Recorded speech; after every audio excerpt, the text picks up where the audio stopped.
마가복음 강의 두 번째 시간입니다. 마가복음 1장 2절에서 8절 말씀입니다. 어쩌면 시간이 없어서 제가 말이 좀 빨라질 수도 있겠습니다. 이해해 주시기 바랍니다. 마가복음 1장 2절에서 8절 말씀 다 같이 합독하도록 하겠습니다. 시작. 선지자 이사야의 글에 보라, 내가 내 사자를 내 앞에 보내노니 그가 내 길을 준비하리라. 광야에 외치는 자의 소리가 있어 이르되 너희는 주의 길을 준비하라. 그의 오실 길을 곱게 하라. 기록된 것과 같이 세례 요한이 광야에 이르러 죄 사함을 받게 하는 회개의 세례를 전파하니 온 유대 지방과 예루살렘 사람이 다 나아가 자기 죄를 자복하고 요단강에서 그에게 세례를 받더라. 요한은 낙타털 옷을 입고 허리에 가죽띠를 띠고 메뚜기와 석청을 먹더라. 그가 전파하여 이르되 나보다 능력 많으신 이가 내 뒤에 오시나니 나는 굽혀 그의 신발끈을 풀기도 감당하지 못하겠노라. 나는 너희에게 물로 세례를 베풀거니와 그는 너희에게 성령으로 세례를 베푸시리라. 아멘. 하나님 살아계십니다. 살아계신 하나님, 우리의 구원자 되시며 우리를 영원한 영광으로 이끄시는 사랑의 하나님이신 줄로 믿습니다. 여러분들은 얼마나 소리에 민감하십니까? 지금도 이 세상에는 수많은 소리들이 울려 퍼지고 있습니다. 영상에서도 보셨듯이 우리가 들을 수 있는 소리가 있고 들을 수 없는 소리들이 훨씬 더 많다는 거죠. 인간이 들을 수 있는 가청 범위가 21세에서 200만 헬츠라고 이야기를 합니다. 박쥐나 돌고래는 더 높은 소리를 듣는다고 해요. 병원에서 있는 초음파도 우리가 듣지 못하는 아주 저주파까지, 그 다음에 아주 몇백 메가의 고주파의 소리까지도 들을 수 있다라고 이야기를 합니다. 왜 하나님은 이 세상에 수많은 소리들을 허락해 주셨는데 왜 인간이 들을 수 있는 가청 이 주파수인 2만 헬츠에서 20헬츠에서 2만 헬츠까지만 우리 귀로 들을 수 있게 만들었냐 이 말이에요. 더 많은 소리도 많이 있는데 왜 그랬을까요? 그건 다른 게 아니라고 생각합니다. 하나님은 우리 인간에게 꼭 들을 수 있는 소리만 듣기 위하여 하나님께서 그렇게 그 주파수의 범위를 정해 놓으신 줄로 믿습니다. 그럼 우리는 어떤 소리를 들어야 할까요? 세상에서 들려오는 소리는, 그리고 세상에 듣기 좋은 소리는 어떤 소리죠? 성공의 소리, 승리의 소리, 1등 되었다는 소리일 것입니다. 이게 솔직히 저와 여러분이 듣고 싶어하는 소리죠. 그런데 예수 믿는 저와 여러분이 매일매일 들어야 할 소리는 어떤 소리일까요? 그건 바로 생명의 소리요, 구원의 소리요, 복음의 소리인 줄로 믿습니다. 오늘 본문은 복음의 주체 되신 예수 그리스도의 공생의 사역이 시작되기 이전에 광야에 외치는 자의 소리로 주의 길을 준비하는 세례 요한의 사역이 소개가 됩니다. 복음서가 열리면서 예수 그리스도의 복음의 이야기, 예수 그리스도의 이야기가 바로 시작되지 않고 희한하게 오늘 본문 여러분들이 읽어서 알지만 세례 요한의 이야기가 등장합니다. 예수님하고 마치 전혀 별개인 것처럼 보이는 분이죠. 왜 마가복음을 기록한 마가는 예수 그리스도의 복음을 시작하면서 바로 복음의 이야기, 예수의 이야기를 하지 않고 세례 요한의 이야기를 먼저 꺼내고 나서 예수의 이야기를 이제 다음 주부터 공부할 텐데 시작할까요? 그건 다른 게 아니죠. 그 이유를 좀 먼저 살펴보고 오늘 말씀에 들어가려고 합니다. 자, 그러면 지난주 말씀 우리가 공부했던 내용 잠깐만 살펴보도록 하겠습니다. 우리는 지난주에 복음의 시작 예수 그리스도라는 제목을 가지고 마가 복음을 기록한 배경, 그리고 또 마가가 어떻게 이 복음서를 기록하게 되었는지 그 이유를 함께 살펴보았습니다. 우리가 잘 아는 대로 이 마가복음을 기록한 마가는 예수님의 12제자가 아니었습니다. 그럼에도 불구하고 마태나 요한보다 훨씬 더 일찍 이 마가복음을 기록한 이유가 분명히 있었습니다. 마가는 우리가 잘 아는 대로 좀 부유한 가정에서 태어난 바나바의 조카였죠. 바나바와 바울이 1차 선교 여행을 떠날 때 함께 동행했던 인물이었습니다. 그러나 중간에 밤빌리아 버가에서 선교팀에서 떨어져 나가고, 그리고 그 마가 때문에 바나바와 바울이 2차 선교 여행을 떠날 때 싸우게 되고, 그래서 분리가 되고, 그러나 나중에 사도 바울이 로마 감옥에 갇혔을 때 그 분리가 되었던 마가를 함께 동행하고 있었고, 그리고 사도 바울이 2차 순교를 앞둔 상황 가운데서 마지막으로 썼던 디모데 후서에서 내 아들 마가를 보고 싶다라고 하면서 마가를 데려오라고 디모데에게 부탁하는 것을 보면 언제인가 모르지만 마가와 바울이 함께 동역하면서 화해했던 것을 우리가 확인할 수 있었습니다.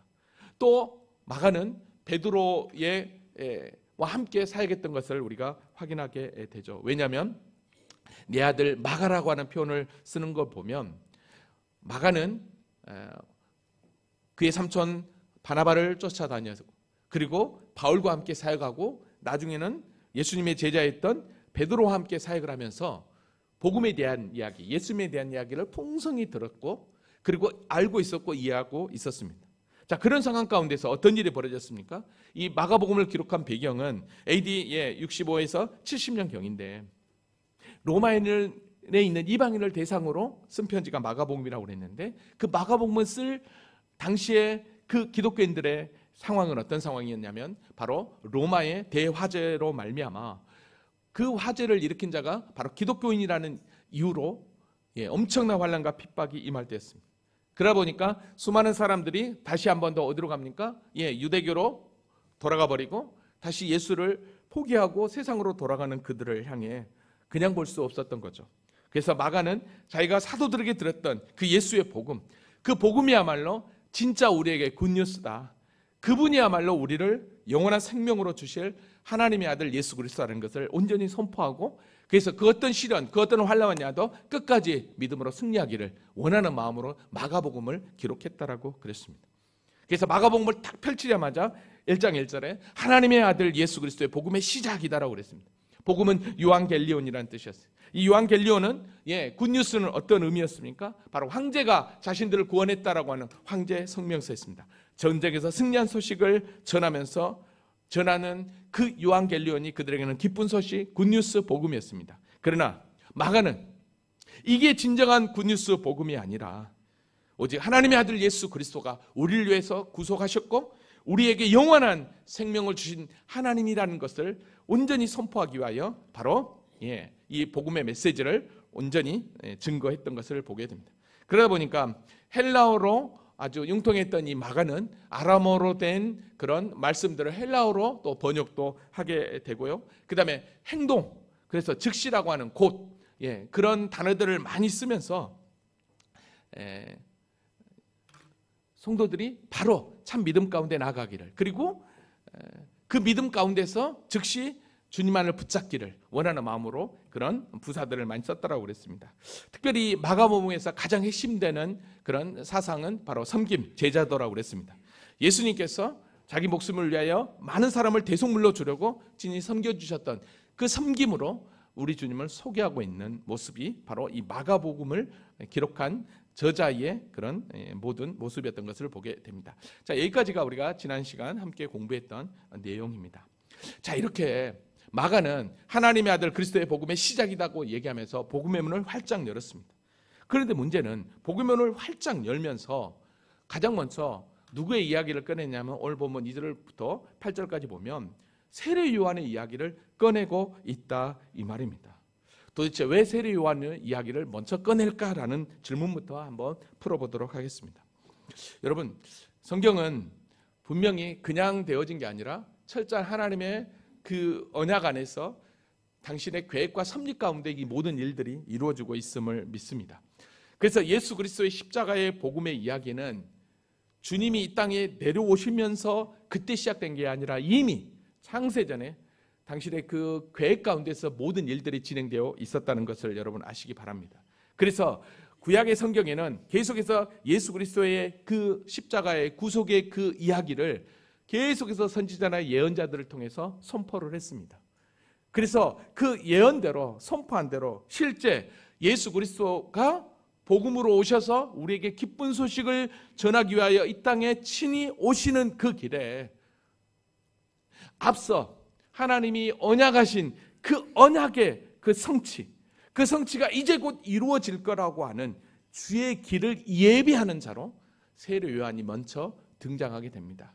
그래서 이 마가복음을 시작한 이 마가는 예수님의 복음의 이야기를 바로 쓰기 전에 바로 하나님의 그 언약 가운데서 바로 세례 요한을 보내주시고, 그 세례 요한은 그 주님의 길을 준비하는 자로, 그래서 그 주님의 길을 준비하는 세례 요한의 그 외침을 통해서 주님을 맞이하는 자들이 바로 구원의 영생에 이르는, 즉 하나님의 그 놀라운 축복 안에 들어가기를 원하는 마음으로, 이게 그냥 우연이 된 게 아니라 하나님의 언약 속에서 이루어졌다라고 하는 그 말씀을 오늘 말씀을 통해서 하고 싶어서 먼저 세례 요한의 이야기를 먼저 꺼내고 있는 것을 우리는 확인하게 됩니다. 자, 그러면 세례 요한이 어떻게 활동을 했는지, 하나님의 언약 가운데서 어떻게 복음의 역사가 이제 시작되는지 그 과정을 한번 살펴보도록 하겠습니다. 자, 오늘 본문으로 한번 들어가 볼까요? 자, 오늘 본문 2절 다 같이 한번 읽어보도록 하겠습니다. 자, 시작.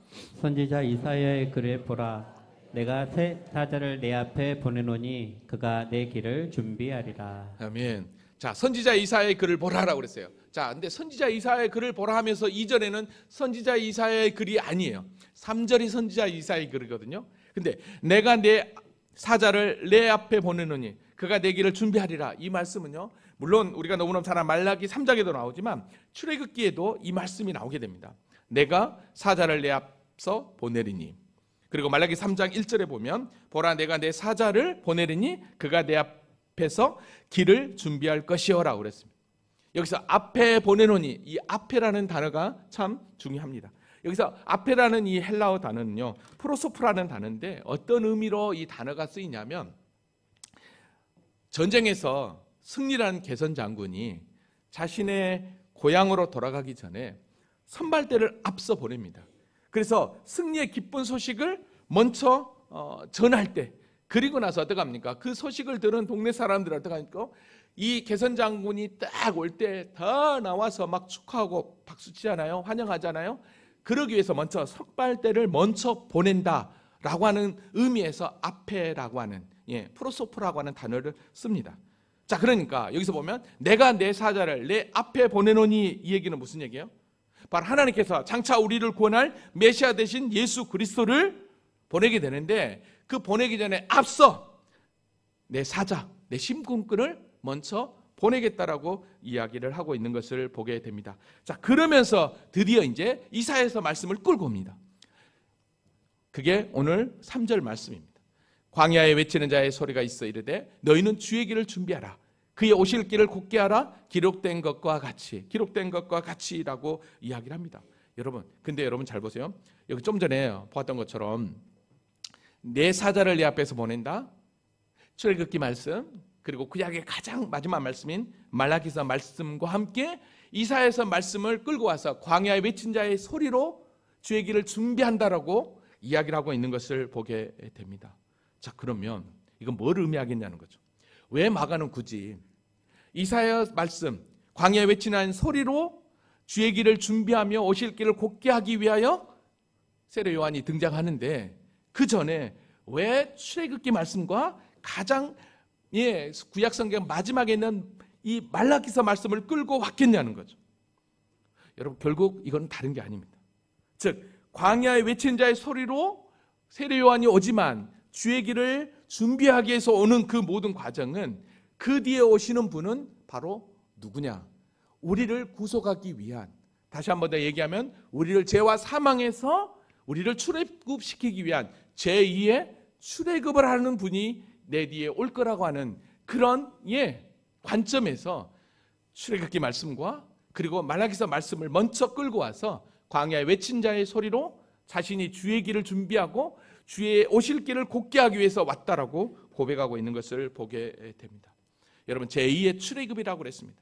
여러분, 제1의 출애굽은 이스라엘 백성들을 애굽에서 끄집어내어 영원한 가나안 땅으로 이끄시는 구속을 이야기하는 게 출애굽의 이야기입니다. 그렇다고 하면 제2의 출애굽은 저와 여러분을 사망과 죄에서 구속하기 위하여 예수 그리스도를 통해 완전한 구속으로 이끌게 하는, 그게 바로 제2의 출애굽이라고 할 수 있겠죠. 자, 근데 희한한 것은 이 제2의 출애굽을 위해서 그 주님이 오신데 왜 그 오실 길을 준비하는 세례 요한이 광야에 외치는 자의 소리로 오냐는 거예요. 왜 광야에 외치는 자의 소리가 되어야 하느냐는 거예요. 여러분, 광야를 먼저 한번 풀어보도록 하겠습니다. 여러분, 광야는 우리가 너무너무 잘 알고 있는 이게 유대 광야인데요. 유대 광야는 사람이 전혀 살 수 없는 곳입니다. 물도 없고 그늘도 없고 황량하기 그지없는 공간입니다. 근데 여러분 그거 아세요? 히브리적 관점에서 이 광야라고 하는 이 광야는 하나님을 만나는 장소를 광야로 봅니다. 이게 헬라적 관점으로는 사단, 귀신이 나오는 곳, 아무것도 없는 곳이니까 저주가 있는 곳이 광야지만 히브리인들에게, 유대인들에게 광야는 하나님을 만나는 곳이에요. 하나님의 은혜가 임하는 곳이 광야입니다. 왜냐하면 이스라엘 백성들이 400년의 노예 생활과 함께 40년의 광야 생활을 통해 가나안 땅을 야간 과정 가운데 40년의 그 광야 생활은 어떤 시대였습니까? 햇빛도 없고 해만 찌고 그늘도 없는 이런 황량한 곳을 지나가는 것이 바로 광야였습니다. 그런데 하나님은 구름기둥과 불기둥으로 신이 그들에게 그늘이 되어주시고 또 인도자가 되어주시고 메추라기와 만나를 통해서 계속해서 그 광야 40년을 하나님이 동행했습니다. 자, 이걸 보면 흔히 생각할 때 광야는 이건 도저히 은혜라고는 생각할 수 없는, 도저히 살 수 없는 곳인데 여기서 40년을 버텼다는 것입니다. 그러니까 곧 광야는 하나님을 만나는 은혜의 장소가 바로 히브리인들의 생각에 있었던 것입니다. 그러니까 광야에 외치는 자의 소리다 라고 한다는 것은 결국은 무엇입니까? 하나님을 만나고 싶고 하나님의 뜻을 알고 싶어 하면 이 히브리인들은 어디로 나갔냐면 광야로 나갔습니다. 왜냐하면 광야에 나가면 아무것도 할 수 없잖아요. 계속되는 햇빛, 그늘도 없고 말이죠. 근데 하나님이 은혜 내려야만이, 즉 구름으로 해를 가려줘야만이, 비를 내려서 물을 줘야만이 살 수 있는 곳이 광야였거든요. 그래서 히브리인들에게 있어서 하나님을 만나기 위해서는, 하나님의 계시를 받기 위해서는 대부분 어디로 갔느냐? 다 광야로 달려나갔습니다. 자, 그러니까 여러분 보십시오. 광야에 외치는 자의 소리다 라고 했을 때 그 외친 소리는 어떤 소리였겠냐는 거죠. 바로 하나님의 은혜를 갈구하는 자들이, 메시아를 소망하는 자들이 달려오는 자리였던 거죠. 왜냐하면 구약 말라기서 마지막 4장 이 5절 6절에 그렇게 이야기를 했거든요. 보라, 여호와의 크고 두려운 날이 이르기 전에 내가 선지자 엘리야를 너희에게 보내리니, 선지자 엘리야를 보낸다고. 여러분, 우리가 너무너무 잘 아는 이 엘리야는 어디서 불수레와 불병과 함께 회리바람을 타고 승천했던 인물입니다. 구약의 가장 악독한 왕이었던 아합 왕과의 대결에서 불을 내렸던 선지자입니다. 근데 그 선지자는 어디 가죠? 바로 어디였냐면 바로 요단 동편 이 베레아 지역인데 그곳이 바로 유대 광야가 있는 곳입니다. 그곳에서 승천을 했거든요. 근데 말라기 가장 마지막 절에 뭐냐면 내가 선지자 엘리야를 보내주겠다라고 이야기합니다. 근데 선지자 엘리야를 보내주겠다고 했는데 뭐라고 했냐면 보라, 여호와의 크고 두려운 날이 이르기 전에 그랬어요. 여호와의 크고 두려운 날, 이게 여호와의 크고 두려운 날은 바로 뭐냐면 메시아의 도래의 날입니다. 그러니까 메시아가 오기 전에, 구원자가 오기 전에, 그리스도가 오기 전에 엘리야를 보내주겠다라고 한 것입니다. 그래서 그 엘리야가 와서 아버지의 마음을 자녀에게 돌이키게 하고 자녀들의 마음을 그들의 아버지에게로 돌이키게 하겠다는 거예요. 자, 그러니까 여러분 한번 잘 보십시오. 광야에서 외치는 자의 소리는 바로 선지자 엘리야를 보내주겠다라고 하는 하나님의 이 마지막 말라기 선지자의 말씀과 맥이 맞는 게, 엘리야가 승천했던 것이 바로 조금 전에 얘기했던 요단 동편, 바로 베레아 지역 유대 광야가 있는 곳입니다. 그곳에 실제 엘리야의 재림을 통해서 주의 길을 인도할 자가 생기겠다라는 거죠. 그래서 광야에 외치는 자의, 하나님의 음성을 듣게 하여 광야로 나가는 자에게 진정한 구원자, 그 외침을 들은 선포할 자가 누구냐? 바로 엘리야로 올 세례 요한이었다는 것을 우리가 알게 돼요. 왜냐하면 우리 주님께서 세례 요한을 보면서 뭐라고 했냐면 마가복음 9장 13절에 보면 그러나 내가 너희에게 이르노니 엘리야가 왔을 때 기록된 바와 같이 사람들이 함부로 대우하였느니라. 엘리야가 왔다라고 얘기합니다. 자, 무슨 얘기죠? 세례 요한은 바로 엘리야의 심정으로, 우리 주님께서 말라기서 가장 구약의 마지막 성경에 예언했던 그 선지자로 세례 요한을 보내줬던 것이죠. 그러니까 동일하게 여러분 보십시오. 이 세례 요한이 바로 엘리야가 승천했던 바로 그 요단 동편 베레아 그 유다 광야에서 첫 스타트로 회개 세례를 선포하기 시작을 합니다. 세례 요한이 광야에 이르러 죄 사함을 받게 하는 회개 세례를 전파하니. 여러분 이 말씀을 그대로 지켜가면요. 그리고 그는 죄 사함을 위한 회개 세례를 전파하였다라고. 죄 사함을 받게 하는 회개 세례라고 그랬잖아요. 그러니까 죄 사함을 위한 회개 세례요. 여러분 이거는 뭘 의미하겠습니까? 세례 요한이 베풀었던 회개 세례는 죄 사함을 완전히 없애는 게 아니라 죄 사함을 받게 하는, 즉 죄 사함을 이끌게 하는 역할만 하는 세례였습니다. 그러니까 세례를 받는 자들은, 즉 세례 요한을 통해서 물 세례를 통해서 회개 세례를 받는 자들은 나는 이제 어떻게 살아야 될 것인가? 내 죄는 도대체 누가 구원할 것인가? 그거에 대해서 목적지를 찾아가는 것입니다. 그때 우리 주님께서 딱 등장할 때 세례 요한이 뭐라고 합니까? 내 뒤에 오시는 이가 바로 물과 성령으로 세례를 베풀어 주시겠다라고 이야기를 합니다. 그러니까 세례 요한의 사역은 철저하게 그리스도의 길을 예비하는, 광야에 외친 자의 소리로 등장하여서 주의 길을 예비하는, 그래서 수많은 영혼들에게 주님으로 인도하는 길을 역할을 감당했던 게 바로 이 세례 요한이었던 것을 보게 됩니다. 여러분 그러니까요, 갑자기 광야에서 이 세례 요한이 외치는 그 소리에 여러분 유대인들이 어떻게 반응한 줄 아십니까? 본문 5절 한번 볼게요. 5절 보니까 온 유대 지방과 예루살렘 사람이 다 나아가 자기 죄를 자복하고 요단 강에서 그에게 세례를 받더라라고 이야기를 합니다. 여러분 우리 주님은요, 말라기가 예수님 주전, 그러니까 오시기 전 약 400년 전에 문을 닫았습니다. 그래서 예수님이 오시기까지, 신약이 열리기까지 약 400년의 공간이 있습니다. 그걸 우리는 400년 중간사 암흑기라고 이야기합니다. 400년 동안 아무 소리가, 하나님의 계시가 내오지 않았습니다. 그런데 말라기 선지자의 마지막 예언처럼 광야에 외치는 자의 소리로 세례 요한의 복장을 한, 엘리야의 복장을 한 세례 요한이 동일하게 엘리야가 승천했던 그 현장 가운데서 회개를 외치고 세례를 주고 있는 것입니다. 그러니 메시아를 기다리며 또 구약을 알고 있었던 그들은 진짜 저분이 우리가 기다리는 엘리야인가? 우리가 정말 기다려야 될 메시아인가? 라고 생각했던 것입니다. 그러니까 정말 광야에서 외치는 그 회개의 외침에 너나 없이 달려왔던 것이죠.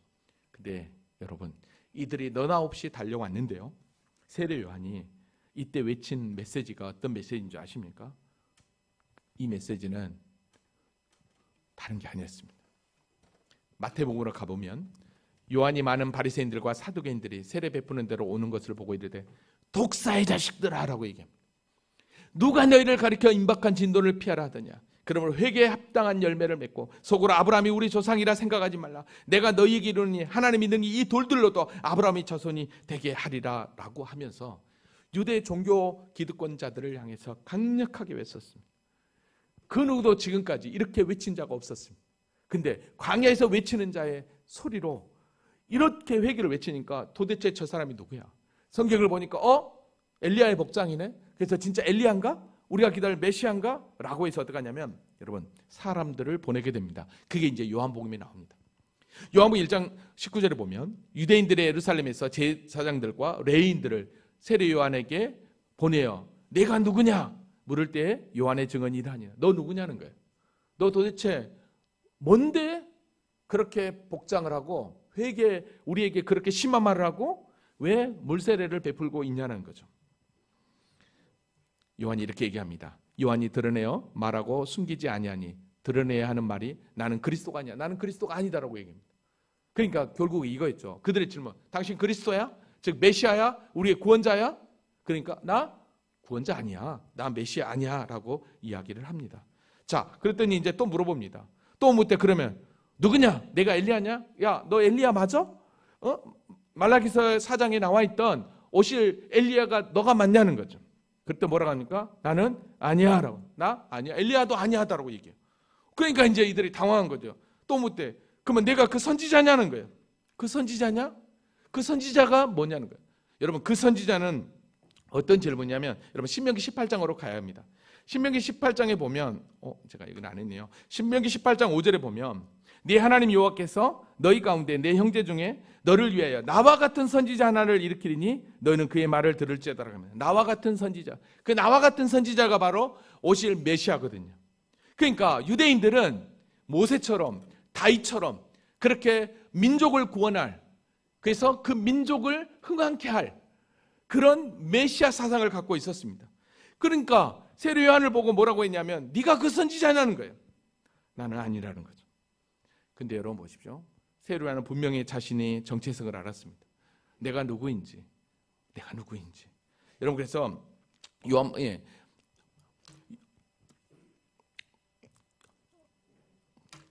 여기 나왔네요. 요한복음 1장 23절에 이렇게 얘기합니다. 이르되 나는 선지자 이사야의 말과 같이 주의 길을 곧게 하라고 광야에서 외친 자의 소리다라고 이야기합니다. 너 도대체 누구냐는 거예요. 그때 나는 이사야 말과 같이 주의 길을 곧게 하라고 광야에서 외친 자는 소리밖에 되지 않는다라고 이야기를 합니다. 여러분 보십시오. 지금 소리라고 하는 것은 왕이 행차할 때 비키세요 왕이 나갑니다 이런 의미라는 거예요. 지금 세례 요한은 주의 길을 인도하기 위하여 그렇게 외치는 자의 소리로만 왔다라는 거예요. 여러분 외치는 자의 소리로만 온 세례 요한의 사역은 수많은 사람들을 깨우기에 충분했습니다. 그래서 수많은 사람들이 주님 앞에 와 회개하며 죄를 자복하고 어떻게 해야 됩니까? 라고 할 때 내 뒤에 오시는 저분이 바로 우리의 구원자 구속자다라고 이야기를 하고 있는 것입니다. 여러분 사실 세례 요한이 먹었던 음식은 메뚜기와 석청이라고 아까 본문에 나옵니다. 여러분 메뚜기와 석청은 우리가 잘 알고 있는 메뚜기 그다음에 벌꿀의 종류가 아닙니다. 이거는 탕자가 먹었던 지연 열매, 이건 가장 가난한 사람들이 먹는 음식입니다. 그다음에 석청은 바로 대추 야자 열매로 종려나무의 이 열매인데 이게 땅에 떨어지면 이 떨어진 것은 사람들이 죽지 않습니다. 가장 가난한 사람들이 그를 주워서 먹게 되는데요. 바이틈에서 이게 숙성이 되면 달짝지근한 이게 열매가 됩니다. 바로 이 메뚜기와 석청은 바로 이렇게 가난하고 청빈한 삶을 통해 주의 길을 준비하는 자로 세례 요한이 왔던 것을 보게 됩니다. 그러면서 세례 요한이 오늘 본문을 7절에 보면 이렇게 얘기합니다. 그가 전파하이르되 나보다 능력이 많으시니가 내 뒤에 오시는, 나보다 능력이 많은 이가 온다라는 거예요. 자, 무슨 얘기입니까? 나는 광야에 외치는 자의 소리로 주의 길을 예비하는 자고 능력 있는 자가 오는데 나는 굽혀 그의 신발을 풀기도 감당하지 못하겠다. 여러분 옛날에요 주인이 오면 종들이 옛날 신발들은 다 샌들이었거든요. 그래서 종이 가장 먼저 신발끈을 풀어주고 발을 씻겨주는 게 유대의 관습이었습니다. 근데 세례 요한은 뭐라고 얘기합니까? 우리가 봤을 때는 여러분 우리 주님께서도 여자가 낳은 자 중에 가장 큰 자가 세례 요한이라고 그랬거든요. 근데 그 세례 요한은 내 뒤에 오시느니, 근데 나는 굽혀 신발을 풀기도 감당하지 못할 너무나도 연약한 자다라고 철저하게 자신을 낮춥니다. 이건 뭘 의미하겠습니까? 여러분 그는 온전히 광야에 외친 자의 소리로만 그의 사역을 마무리를 했다라는 것입니다. 그러면서 주님만 드러나기를 원했다라는 것입니다. 오늘 저와 여러분의 인생이 믿음의 길을 걸어갈 때 하나님께서 주신 축복 가운데 전진하지만 때로는 나가 드러나려고 합니다. 나를 높이려고 합니다. 아닙니다. 우리의 인생 가운데 누구만 높아져야 되냐면 주님만 높아지기를 원합니다. 이게 진짜 믿음인 줄로 믿습니다. 그러면서 8절에 이렇게 합니다. 나는 너희에게 물로 세례를 베풀었거니와 그는 너희에게 성령으로 세례를 베푸시리라. 성령으로 세례를 베푼다고 하는 것은 다른 게 아니라 너희를 끝까지 인도하고 구원할 그리스도라고 하는 사실을 여기서 다시 한 번 더 선포하고 있는 것을 보게 됩니다. 이제 말씀을 정리합니다. 사랑하는 성도 여러분, 많은 사람들이 세례 요한의 외침을 받고 달려왔습니다. 많은 사람들이 세례 요한의 소리에 달려온 것은 예루살렘에서 나는 소리가 아니라 광야에서 외치는 소리였기 때문이라고 저는 생각을 합니다. 왜냐하면 영적으로 예루살렘은 세상의 소리가 들리는 곳이고 광야는 하나님의 소리가 들리는 곳입니다. 왜일까요? 왜 광야는 하나님의 소리가 들릴 거라고 하냐면, 여러분 보십시오. 세상은, 예루살렘은 수많은 잡다한 소리로 가득 차 있습니다. 그러나 광야는 아무것도 없는 하늘만 바라봐야 되는 곳이 광야이기 때문인 것입니다.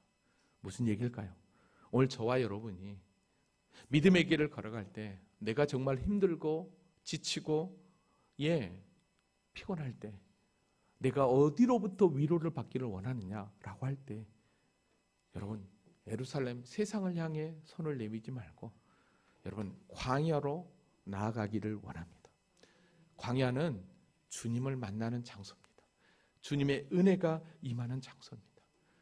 바로 이 광야는 여러분의 골방이 될 수 있고 여러분의 인생 가운데서 가장 힘들고 지칠 때 붙잡아야 될 십자가도 될 수 있습니다. 그곳에서 주님의 음성 들으시기 바랍니다.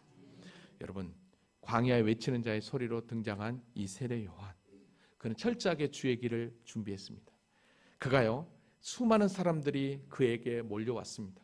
여러분, 얼마나 인기가 좋았나 모릅니다. 근데 그는 광야에 외치는 자의 소리로만 왔기 때문에, 그 사명을 알았기 때문에 나중에 요한복음에 가보면 이렇게 이야기를 합니다. 요한복음 3장 30절에 보면 그는 흥하여야 하겠고 나는 쇠하여야 하리라. 여러분, 어떻게 이럴 수 있을까요? 인기 최정상을 달리던 세례 요한, 근데 주님만이 흥하고 나는 쇠하겠다라고 이야기합니다. 이 얘기는 자신이 맡겨진 사명이 무엇인지를 분명히 알았던 거죠. 자신은 광야에 외치는 자의 소리밖에 되지 않는다.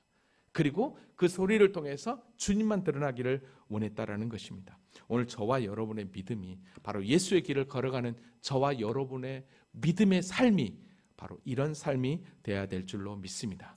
그래서 이제는 광야에 외치는 자의 소리를 통해서 주의 길을 예배했던 것처럼 세례 요한이 오늘 우리도 동일하게 세상에 외치는 자의 소리가 되어서 힘들고 지친 영혼들, 그들이 방황하여 세상을 붙잡을 때 여러분이 친히 그들을 붙잡으셔서 하나님의 음성을 들을 수 있는 광야에 외친 자의 소리로 서서 하나님의 영광을 멋지게 드러내고 주의 복음을 증거하는 멋진 그리스도인으로 전진할 수 있기를 주님의 이름으로 기도합니다. 기도하겠습니다. 하나님 아버지, 감사합니다.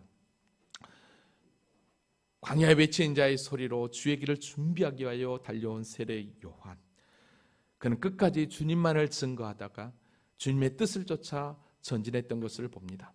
오늘 우리의 인생 가운데 우리도 동일하게 주님의 은혜 아래에 거하며 광야로 나아갈 때 주여 말씀하여 주시고 주님의 은혜를 깊이 깨달으며, 또한 우리도 동일하게 이제 광야에 외친 자의 소리로 서서 믿지 않는 자들에게 복음을 증거하며 주의 뜻을 온전히 나타내는 그런 삶을 살아가는 우리 모두가 될 수 있도록 주여 은혜를 부어 주시옵소서. 그 믿음 가운데 전진하는 우리 모두가 되기를 소망하며 사랑 많으신 예수 그리스도의 이름으로 기도합니다. 아멘.